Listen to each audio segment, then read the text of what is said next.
নির্বাচন শুধুমাত্র ফেসবুকেই করছো, আর বাস্তব হিসেবটা তো আমরা কোনো মিল দেখছি না।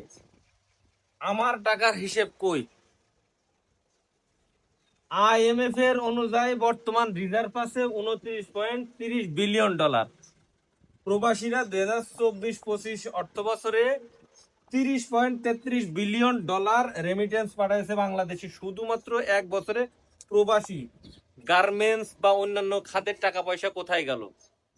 ঠিক আছে, 23-24 অর্থ বছরে 32.92 বিলিয়ন ডলার গিয়েছে বাংলাদেশে। সে টাকাটা কই? শুধুমাত্র কন্টেন্ট তৈরি করা, শুধুমাত্র ভিডিও বানানো, প্রবাসীদের লাশ নিয়ে যাওয়া শুধুমাত্র ফেসবুকই। বাস্তবের কোনো ভিত্তি নেই। মালয়েশিয়া জেল থেকে প্রবাসীরা কিভাবে বাংলাদেশে যায়?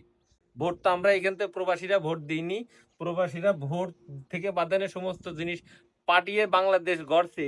তাহলে বাংলাদেশের এক বছরে শুধু প্রবাসীদের মাধ্যমে 30.33 বিলিয়ন ডলার ইনকাম। তাহলে শুধুমাত্র রিজার্ভ এই কয় টাকা থাকবে কেন? তাহলে অন্যান্য খাতের টাকাগুলো কই গেল?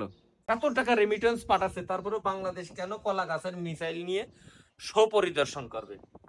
ওকে, আমি যদি ব্যাংকের মাধ্যমে টাকা পয়সা পাঠাই, তাহলে বাংলাদেশের রিজার্ভে জমা হয়, ঠিক আছে, ডলার হিসেবে। সরকার এগুলো দিয়ে তেল, খাদ্যশস্য, খনিজ মানে বিভিন্ন কাঁচামালগুলো কিনে থাকে, ঠিক আছে। একটা প্রবাসীদের পিছনে বাংলাদেশের ইনভেস্ট কি? জিরো। শুধুমাত্র আমার দেহ আর আমার কায়িক পরিশ্রম, তাছাড়া সরকারের আমার কোনো ইনভেস্ট নেই। আমি প্লেন টিকিট থেকে বাদাই নে সমস্ত কিছু ডাবল ডাবল টাকা দিয়ে কিনে নিয়ে আসছি, ঠিক আছে। এমন কথা আছে, এই টাকা আমরা রেমিটেন্স আকারে ডলারে পাঠাচ্ছি, আর বাংলাদেশের রাজনীতিবিদরা এই টাকাগুলো কিভাবে দেশে পাঠাচ্ছে।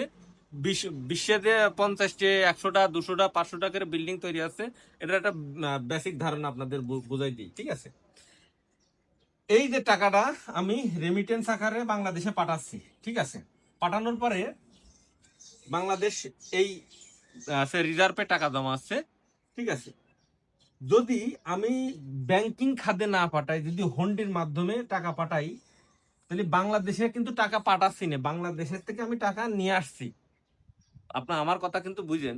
যদি আমি হুন্ডির মাধ্যমে টাকা পাঠাই বাংলাদেশে, টাকা হয়তো আমার পরিবারের কাছে চলেছে, কিন্তু আমি বাংলাদেশে থেকে টাকা আমি বিদেশে নিয়ে আসছি। এর পিছনে স্টেপ বাই স্টেপ, ধাপে ধাপে ওই রাজনীতিক নেতা যে খাল খনন করতে গিয়ে 200 কোটি টাকা আত্মসাৎ করেছে। এখন এই খাল খননের টাকাটা সাদা করছে কিভাবে? ধরেন, এই বাংলাদেশের থেকে রাজনীতিবিদ, এই নেতা একটা গার্মেন্টস